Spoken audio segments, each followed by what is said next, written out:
अपने YouTube channel exam 21 में आपका वेलकम है। इस भाग में हम लोग भारत की जनगणना यानी सेंसस 2011 से संबंधित महत्वपूर्ण तथ्यों पर डिस्कस करेंगे जो आपके आगामी परीक्षाओं के लिए बहुत ही इम्पॉर्टेंट है और सभी परीक्षाओं में जनगणना से संबंधित क्वेश्चंस यानी प्रश्न पूछे जाते हैं। तो आइए हम लोग इन तथ्य को प्रारंभ करते हैं, इन फैक्ट्स को देखते हैं। 2011 के अंतिम आंकड़े यानी final data of India census 2011, इस 2011 के जनगणना से संबंधित महत्वपूर्ण तथ्यों को हम लोग प्रारंभ करते हैं। भारत में जनगणना का आधार जनसंख्या की संरचना से है। ओके, जनसंख्या की संरचना से तात्पर्य जन की संख्या, लोगों की आयु, जाति, लिंग, धर्म, भाषा, साक्षरता, जनसंख्या वृद्धि, घनत्व यानी डेंसिटी, ग्रामीण और नगरीय अनुपात इत्यादि से है। आगे हम लोग बढ़ते हैं। जनगणना का इतिहास भी हम लोग डिस्कस कर लेते हैं क्योंकि यहाँ से एग्जाम में क्वेश्चन पूछे जाते हैं। हिस्ट्री ऑफ सेंसस, यह एग्जाम के लिए इम्पॉर्टेंट पॉइंट है। यदि जनगणना की बात की जाए तो जनगणना प्राचीन काल से ही होती आ रही है। हमें इतिहास में यानी प्राचीन भारत में ही दिखाई पड़ता है, जहाँ एक ओर रोमन साम्राज्य में इसके प्रमाण कैडेस्ट्रल सर्वे में पाया जाता है, वहीं दूसरी ओर 1500 ईस्वी ईसा पूर्व मूसा द्वारा इजराइल के निवासियों की जनगणना का उल्लेख मिलता है। जहाँ तक भारत का प्रश्न है, इंडिया का प्रश्न है, यहाँ तक कि कौटिल्य के कृत यानी कौटिल्य की जो पुस्तक है अर्थशास्त्र, जो 2000 अर्थशास्त्र यानी कौटिल्य मौर्य शासनकाल में थे, मौर्य डायनेस्टी पीरियड में थे, यानी चंद्रगुप्त मौर्य के समय में अमात्य के पद पर थे। अमात्य से तात्पर्य प्रधानमंत्री से तात्पर्य होता है। अमात्य अथवा प्रधानमंत्री के पद पर नियुक्त थे। तो इनके जो पुस्तक है, ग्रंथ है अर्थशास्त्र, उसमें भी राज्य की आर्थिक गतिविधियों के आकलन के लिए जनगणना के आंकड़ों की उपयोगिता को बताया गया है। ओके, तो भारत में जनगणना की बात अगर की जाए तो मौर्य काल में ही दिखाई पड़ता है, यह भी इम्पॉर्टेंट है। और कौटिल्य, इन्हीं का नाम चाणक्य भी था। इनकी पुस्तक अर्थशास्त्र में फर्स्ट टाइम यानी सर्वप्रथम जनगणना के बारे में उल्लेख मिलता है। ओके, आगे चल करके मध्यकालीन भारतीय इतिहास में अबुल फजल मुगल बादशाह अकबर के शासनकाल में थे। इनकी जो पुस्तक थी आईने अकबरी, आइन मीन्स होता है नियम, जो साम्राज्य प्रशासनिक व्यवस्था चलाने के जिसमें नियम थे, इसमें भी इस पुस्तक में भी जनगणना का उल्लेख मिलता है या किया गया है। ओके, आगे हम लोग बढ़ते हैं। जनगणना का प्रशासनिक स्वरूप पर हम लोग डिस्कस करते हैं। जनगणना का प्रशासनिक स्वरूप क्या है?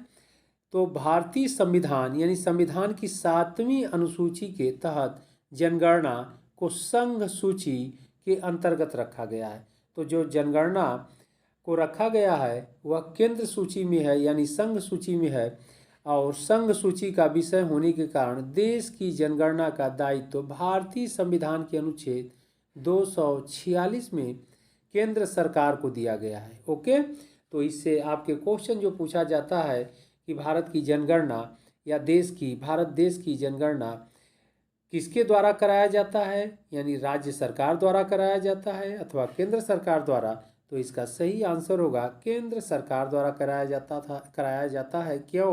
क्योंकि यह केंद्र सरकार के सूची का विषय है या केंद्र संघ सूची में इसका उल्लेख किया गया है। ओके, स्वतंत्रता के बाद 1948 ईस्वी में जनगणना अधिनियम पारित किया गया, जो जनगणना को वैधानिक स्तर प्रदान करता है। ओके, आगे हम लोग बढ़ते हैं।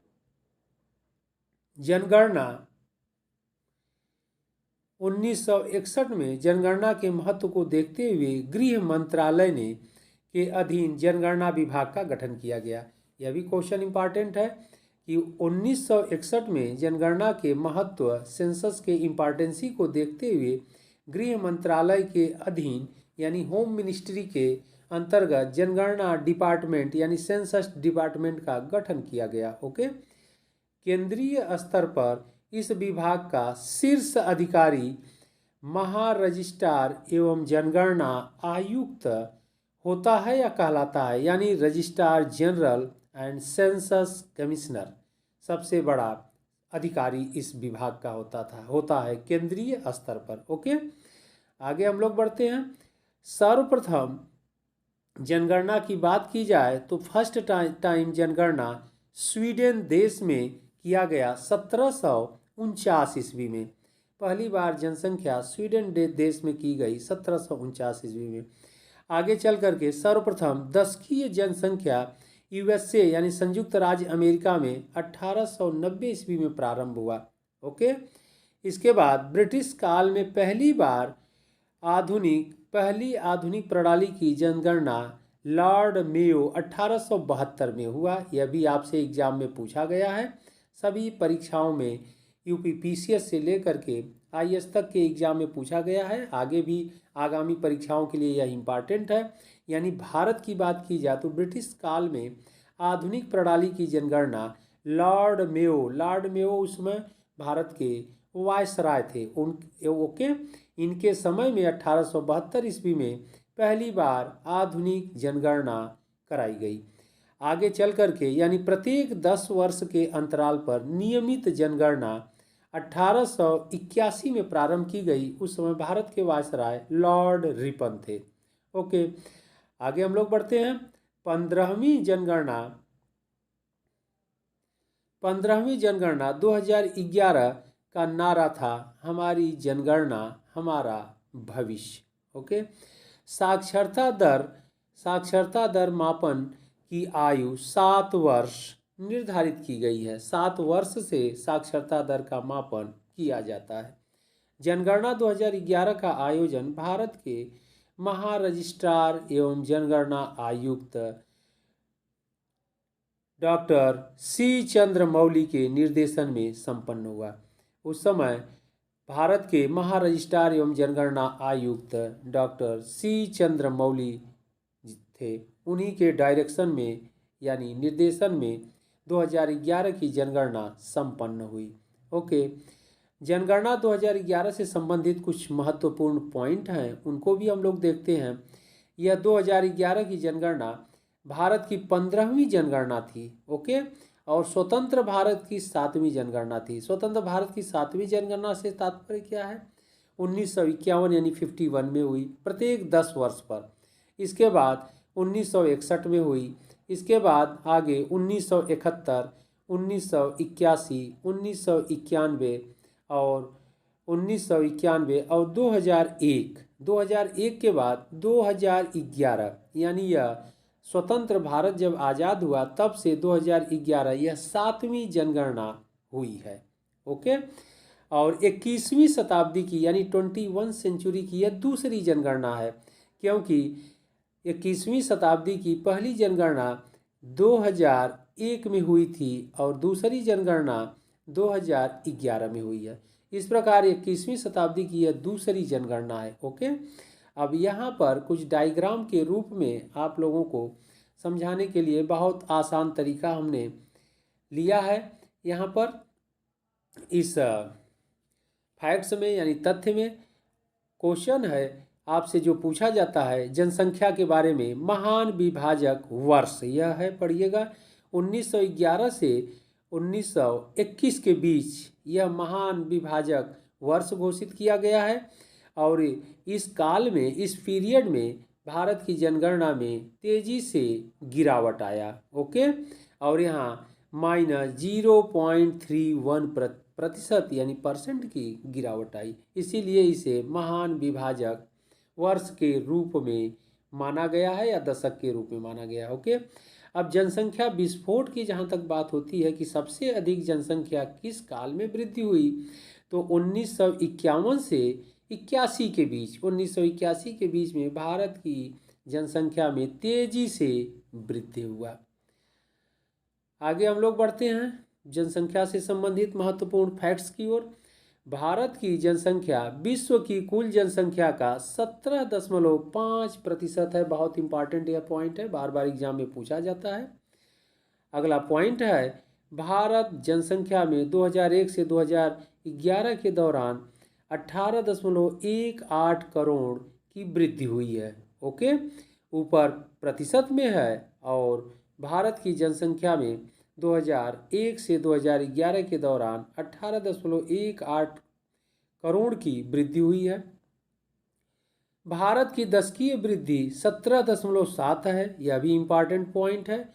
भारत की वार्षिक वृद्धि 1.64% है। ओके, ये सारे डाटा आपके एग्जाम के लिए बहुत ही इम्पॉर्टेंट है। ओके, आगे हम लोग बढ़ते हैं। कुछ डायग्राम से आप लोगों को अच्छे से समझाने का मैं प्रयास करता हूँ।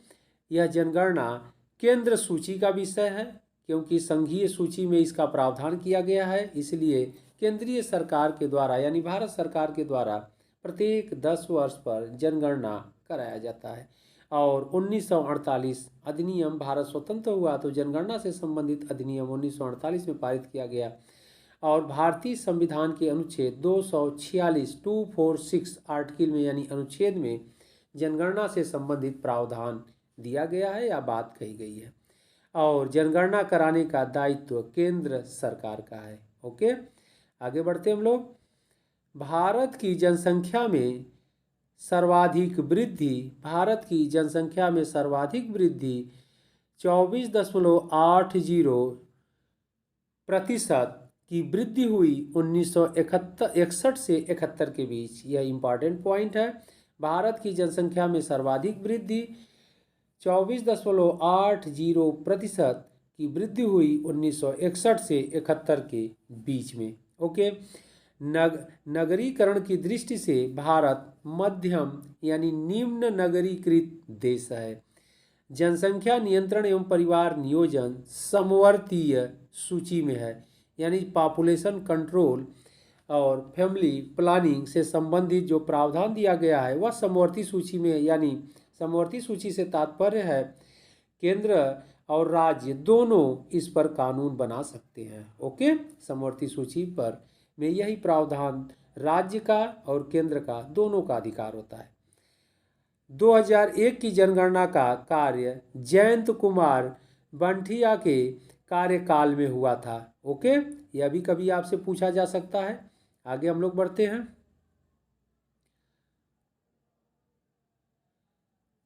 सबसे बड़ा राज्य, यहाँ पर क्षेत्रफल की दृष्टि से राज्यों को हम लोग देख लेते हैं, फिर जनगणना पर आते हैं। यह भी आपके इम्पॉर्टेंट एग्जाम के दृष्टिकोण से बहुत ही इम्पॉर्टेंट है। तो क्षेत्रफल की दृष्टि से सबसे बड़ा राज्य राजस्थान है, यानी भारत का सबसे बड़ा लार्जेस्ट स्टेट राजस्थान है। इसके बाद सबसे छोटा राज्य गोवा है और सबसे बड़ा केंद्र शासित प्रदेश अंडमान व निकोबार है और सबसे छोटा केंद्र शासित प्रदेश लक्षद्वीप है। ओके, तो यह भी क्वेश्चन आपसे एग्जाम में पूछा जाता है। आगे बढ़ते हैं हम लोग। शीर्ष जनसंख्या वाले राज्यों की सूची हम लोग देख लेते हैं, इम्पॉर्टेंट जो आपसे पूछा जाता है एग्जाम में। तो शीर्ष जनसंख्या वाले जो राज्य हैं, उत्तर प्रदेश है। उत्तर प्रदेश 19 करोड़ से अधिक पॉपुलेशन है और यह भारत का 16.51% है। ओके, इसके बाद महाराष्ट्र है, इसके बाद बिहार है। तो यह डाटा बहुत इंपॉर्टेंट है, आप लोग इसको अच्छे से देखिएगा। तो जनसंख्या के शीर्ष जो राज्य हैं भारत के, उत्तर प्रदेश, महाराष्ट्र और बिहार, एक क्रम से हैं, आप लोग इसको देखिएगा।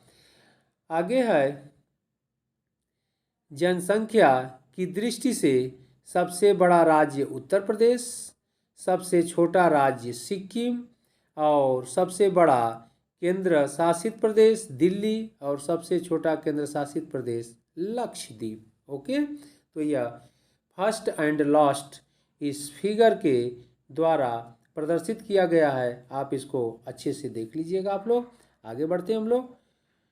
सर्वाधिक साक्षरता, अब यहाँ पर लिटरेसी से संबंधित है। साक्षरता केरल की है 94.0%। सबसे कम साक्षरता बिहार राज्य की है। और सर्वाधिक साक्षरता वाला केंद्र शासित प्रदेश लक्षद्वीप है। और सबसे कम साक्षरता वाला प्रदेश दादरा नगर हवेली है। ओके। और 1991 1951 में भारत की साक्षरता दर पर अगर हम लोग दृष्टिपात करें तो जब भारत आज़ाद हुआ तो पहली जब जनगणना हुई तो उस समय साक्षरता 18.33% था, जबकि 2011 में भारत की साक्षरता दर 73% है। ओके, आगे बढ़ते हम लोग। जनगणना सर्वाधिक जनसंख्या वाले दो जिले क्रमशः महाराष्ट्र का ठाणे जिला है और पश्चिम बंगाल का उत्तर 24 परगना है। लार्जेस्ट पॉपुलेशन वाले जो डिस्ट्रिक्ट हैं यानी ज़िले हैं, पहला महाराष्ट्र का है और दूसरा पश्चिम बंगाल का 24 परगना है। ओके, भारत में वर्ष 2001 से 2011 के बीच बने कुल नए ज़िले 47 हैं। विश्व क्षेत्रफल में भारत की हिस्सेदारी 2.4% है। देश में पहली बार जनसंख्या नीति की घोषणा 1976 में की गई, 1976 में। ओके, राष्ट्रीय जनसंख्या स्थिरता कोष फरवरी 2003 में स्थापित की गई। राष्ट्रीय जनसंख्या आयोग की स्थापना 11 मई 2003 को की गई। आगे है विश्व जनसंख्या दिवस 11 जुलाई। प्रत्येक वर्ष 11 जुलाई को मनाया जाता है विश्व जनसंख्या दिवस। भारत में विकलांग जनसंख्या 2.21% है। कुल विकलांग जनसंख्या में सर्वाधिक दृष्टि विकलांग 20.6% है। ओके, वर्ष 2011 की जनगणना में विकलांगों की सर्वाधिक संख्या उत्तर प्रदेश में थी। यह भी इम्पॉर्टेंट पॉइंट है। अब हम लोग आते हैं लिंगानुपात पर। यह कुछ इम्पॉर्टेंट पॉइंट थे एग्जाम के दृष्टिकोण से, आप लोग इसको अच्छे से देखिएगा। अब हम लोग लिंगानुपात पर दृष्टिपात करते हैं या लिंगानुपात से संबंधित जो डाटा है, फैक्ट्स हैं, उनको हम लोग देखते हैं। तो यहाँ पर देश में लिंगानुपात 2011 के सेंसस के अकॉर्डिंग यानी जनगणना के अनुसार 943 है, 943 है। 2001 की तुलना में 2011 की जनगणना के लिंगानुपात में 10 अंक का सुधार हुआ, यानी 10 की वृद्धि हुई। ओके, 2011 में 0 से 6 वर्ष के बच्चों का लिंगानुपात राष्ट्रीय स्तर पर 919 है। वर्ष 2011 की जनगणना के अनुसार सर्वाधिक लिंगानुपात वाला राज्य केरल है। सर्वाधिक लिंगानुपात वाला राज्य केरल है। यहाँ पर लिंगानुपात 1084 है, 1084 है। और सबसे कम लिंगानुपात वाला राज्य हरियाणा है, जहाँ लिंगानुपात 879 है, 879 है। ओके, और सर्वाधिक लिंगानुपात वाला केंद्र शासित राज्य पौंडीचेरी है, 1037 है, 1037 है। और सबसे कम लिंगानुपात वाला केंद्र शासित राज्य दमन एवं दीव है, यानी यहाँ का लिंगानुपात 618 है, 618 है। जनगणना 2011 के अनुसार 2001 से 2011 के बीच में 0 से 6 वर्ष के लिंगानुपात में कमी 8 की आई है, यानी 927 से 919 हो गया है। ओके, आगे बढ़ते हम लोग। लिंगानुपात केंद्र शासित प्रदेश, केंद्र शासित प्रदेश इसमें पांडिचेरी है 1037, लक्षद्वीप 947 और अंडमान निकोबार 876। ओके, यह क्रम से है, आप लोग इसको देख लीजिएगा। आगे बढ़ते हैं। शीर्ष लिंगानुपात वाले राज्य, अब राज्य पर आ जाते हैं। राज्यों में केरल है, नंबर 2 पर तमिलनाडु है। केरल का 1084 है, यानी 1084 है। और तमिलनाडु का 996 996 है। ओके, और तीसरे स्थान पर आंध्र प्रदेश है, 993 993 है। शीर्ष लिंगानुपात 0 से 6 वर्ष के बीच हम लोग देखते हैं तो इसमें नंबर 1 है अरुणाचल प्रदेश, नंबर 2 मिजोरम और मेघालय दोनों का बराबर है, और नंबर 3 है आंध्र प्रदेश। ओके, और शीर्ष लिंगानुपात 0 से 6। तो केंद्र शासित प्रदेशों पर भी हम लोग देख लेते हैं। इसमें है अंडमान निकोबार और पांडिचेरी। ओके, क्रमशः यह दोनों केंद्र शासित राज्यों का है। एग्जाम के दृष्टिकोण से आप लोग इसको अच्छे से देख लीजिएगा।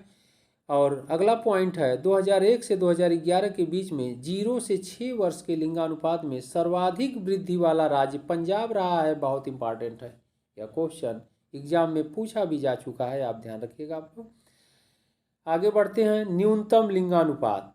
तो न्यूनतम लिंगानुपात में राज्य हरियाणा है, सबसे कम है। इसके बाद जम्मू कश्मीर है, और हरियाणा राज्य का आप लोग जरूर याद कर लीजिएगा 879 है, जो आपसे एग्जाम में पूछा जाता है। इसके बाद जम्मू कश्मीर है 889 है, और सिक्किम है 890। एक क्रम से है, आप लोग इसको अवश्य देखिएगा। न्यूनतम लिंगानुपात वाले राज्य कौन है? तो इसको हम लोग हरियाणा है, पंजाब है और जम्मू कश्मीर है। 0 से 6 वर्ष के लिंगानुपात में न्यूनतम। ओके, और न्यूनतम लिंगानुपात 0 से 6 केंद्र शासित प्रदेश दिल्ली है, चंडीगढ़ है।